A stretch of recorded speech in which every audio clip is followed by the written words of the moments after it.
Well, hello, my Disney lovelies. So if you can't already tell by my lovely colour scheming right about now, I am currently Disney bounding as Snow White. Not only is she my favourite princess, but we are doing a watch party tonight of the new live action remake. So very well excited about that. So I thought I'd dress up a little, do some Disney bounding for the first time ever. So I hope it came out right, and I hope you like what I'm wearing. And I'm doing some dishes, which is my forte, of course. You know I love to cook, and we've got some drinks flowing this afternoon, and we're going to just relax and have a good time. So why don't you come along with me, and I'll show you what I've made, and also get my reaction and my thoughts at the end of the movie. So let's go, shall we? Very excited.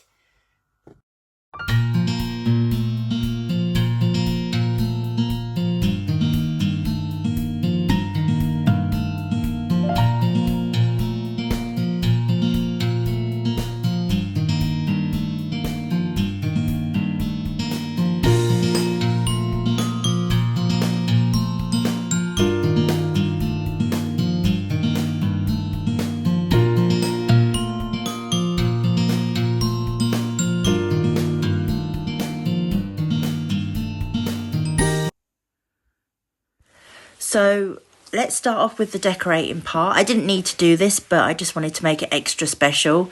A lot I had in my Christmas and my Halloween decorating boxes, so I just raided them. I hung some of my Christmas lights, there's quite a lot on this, and just folded up some old book pages. On this table, there's some homemade soup in that crock pot, and I toasted some toast in the air fryer and did a little layered salad. And these poison apple potions, I do have the recipe for them coming later on. And that Christmas tree, I just put some old cutouts from my Valentine's Day stash. So funnily enough, I had all this in my stash because I did a themed party for the Evil Queen a few years ago, and I've reused this many times. The books are just tea stained old pages from the printer, covered in old books, old school style, and the book itself I just reused many times for my many Halloween party, and just a few wee nibbles for when the movie starts. So on the table, we've just got an old basket I had to hand, tied some ribbon around the middle, and just poked some old fake flowers through some oasis, and found an old red candle from my Christmas stash. Old picnic plates and some bows, and I also knitted the apples as well.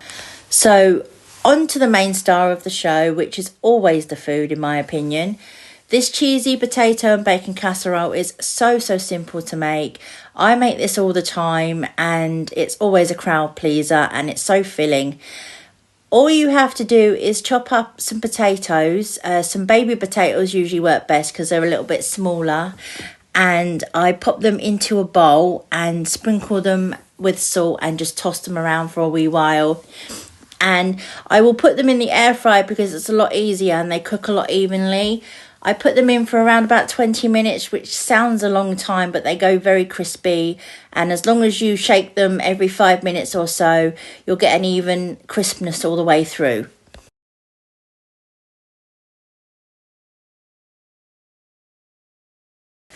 So now all you have to do is layer up your potatoes with some cheese and bacon, and just keep going until the dish is pretty much full to the brim. I only ever get maybe 2 layers out of this, but if you use a bigger and wider dish, you may need to calculate how many more potatoes you will need. My cheese of choice is usually a pre-bought store variety of 4 cheeses because it's just more convenient. But if you want to mix and match and use maybe 1 or maybe 2, by all means. This never fails no matter what cheese you use, and it always tastes amazing, and it's always a crowd pleaser. So now I usually pop that in the oven on 250 degrees Celsius, which is the highest my temperature goes. I'm not sure what it is in Fahrenheit for anybody international, but if you can let me know, that would be helpful so I can put it in later cooking videos. But then obviously just put that in the oven and let it settle for a little bit, and then you can serve it however you like. You can serve it by itself, which is always nice for lunches, or with some beans or any other sides that you like.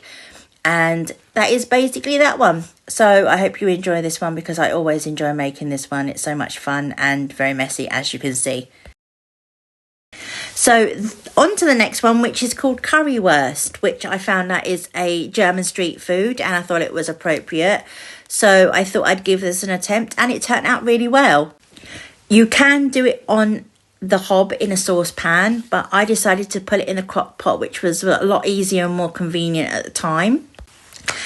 Basically, it's tomato sauce with curry powder in as its main base, with other spices to give it that extra kick. I didn't have any apple cider vinegar, which the recipe called for, so I substituted it for lemon juice, which turned out fabulous. So I will leave that at the end for you, and it was also a big hit, so I'm quite proud of that. This will obviously become a new recipe in my repertoire from now on as well.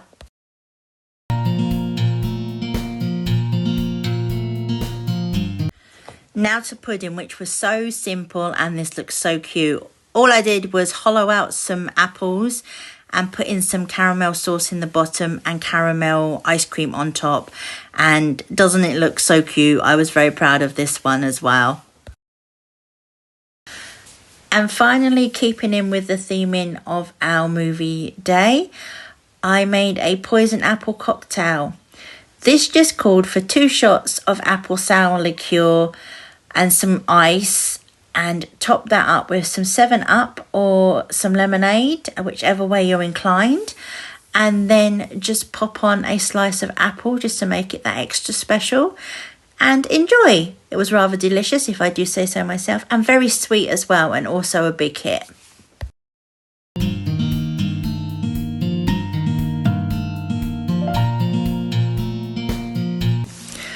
So my honest opinion of the new live action remake of Snow White and the Seven Dwarfs, while I show you my disneybound outfit.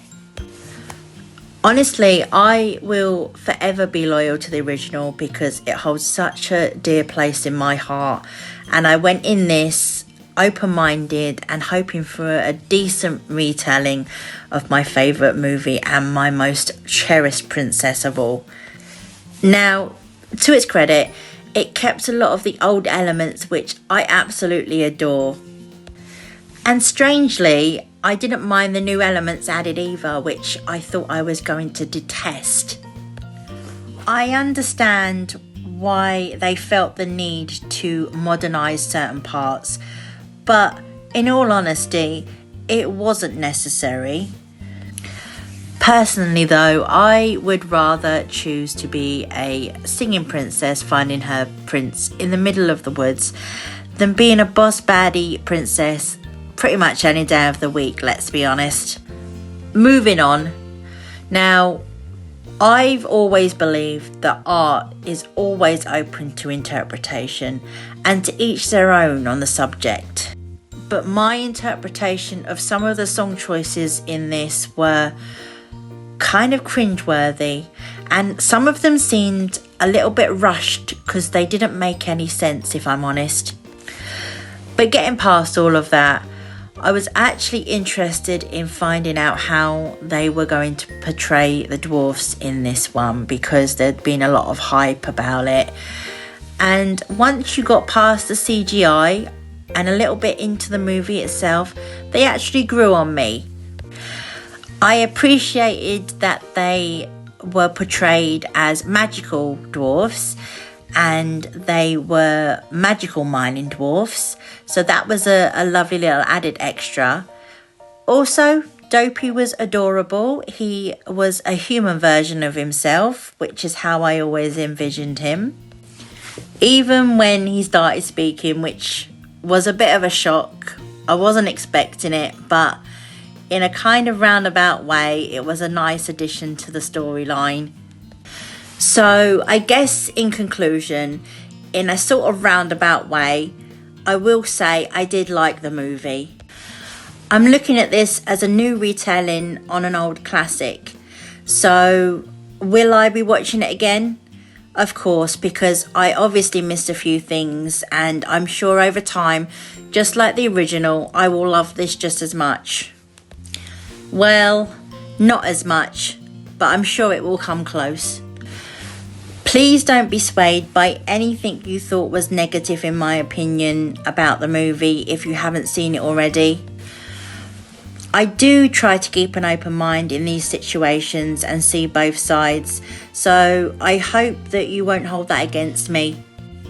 Of course, this is just my mind, my opinion. You don't have to take it literally, but I appreciate you for sticking around. But also, I'd like to hear what you've all got to say. So if you have watched this and you've got something to say, drop me a comment and let's have a conversation about it, because I would like to hear your opinions. So after all that waffling on, I'm going to love you and leave you and hope you all have a good one wherever you are. And as I always say, I hope I see you all again soon with smiles on our faces and Disney in our hearts. Love you guys. Take care.